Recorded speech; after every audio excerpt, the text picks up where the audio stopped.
La plupart du temps, les gens m'appellent par rapport à la baisse des marchés financiers et par rapport à l'inflation. Ils se posent la question de qu'est-ce qu'ils doivent mettre en place et qu'est-ce qu'ils doivent faire.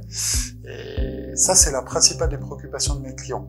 Parfois même, ils ont tellement peur qu'ils veulent se retirer actuellement et donc encaisser une certaine moins-value. On laisse pas le temps à ce que les marchés puissent remonter et puissent gagner de l'argent par la suite.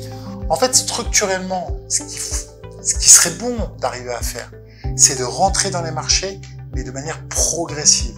C'est-à-dire de verser un petit montant tous les mois, mais de manière régulière et sur du long terme, c'est-à-dire sur une stratégie de 10 ans. J'ai eu par habitude d'expliquer à mes clients cette échelle de temps. Ça peut être la cotation, par exemple, d'un CAC 40. En début d'année, on était à 7000 points. Là, on est aux alentours de 5000 points à l'instant où je vous parle.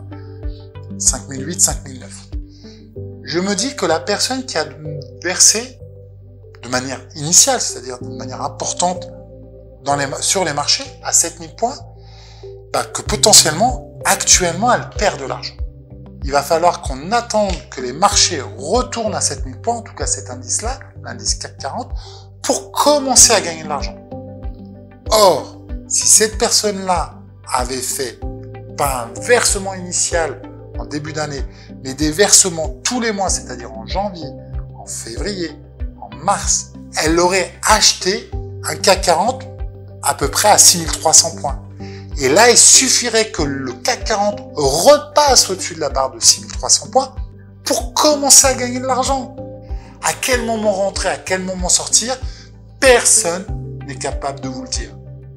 Et c'est uniquement en utilisant cette méthode qu'on est assuré de gagner à tous les coups.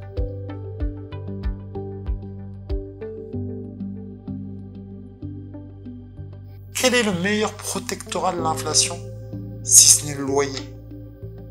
Les loyers suivent toujours l'inflation.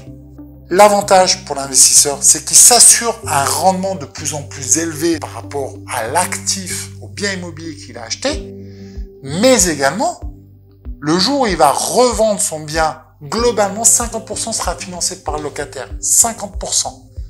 25%, puisque là on est dans le cadre d'une loi fiscale, sera financé par l'État. C'est-à-dire, au lieu de donner l'impôt à l'État, il va le mettre dans son patrimoine.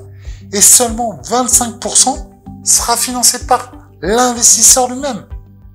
Empruntez aujourd'hui quand l'argent reste pas cher, investissez dans un immobilier, ayez une vision long terme sur votre immobilier, vous serez protégé de l'inflation grâce au rendement locatif et vous aurez de toute façon un chèque à la fin.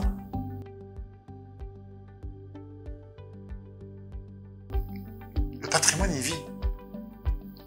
Les épargnes, elles vivent. Si on met en place ce versement programmé sur un contrat d'assurance vie de manière mensuelle, et si de l'autre côté, on fait également la même chose sur l'immobilier, là on a le combo gagnant parfait, puisque les deux vont avoir un effet de levier massif, mais dans le temps et sur une durée qui va vous permettre de constituer réellement du patrimoine.